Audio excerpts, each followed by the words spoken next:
अस्सलामुअलैकुम सामीन। 18 मुहर्रमुल हराम है, 17 अगस्त है। सोशल इंडिया न्यूज़ में आपका खैर मकदम है। ख़बर का उन्वान है कातिल माँ ने अपने 3 बेटों को जहर देकर कत्ल कर दिया है। मामला कहाँ का है, कैसे हुआ है, पूरी बात सुने।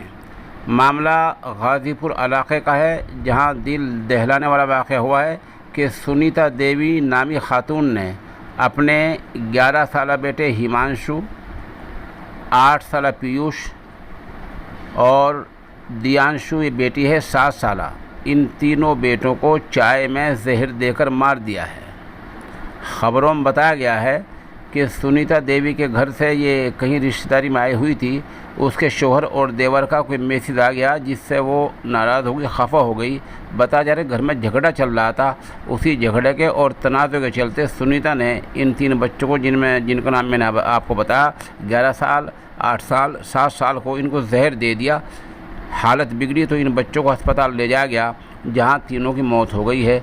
पुलिस ने सुनीता को गिरफ़्तार कर लिया है और पुलिस मामले की ज़्यादा मज़ीद जांच कर रही है।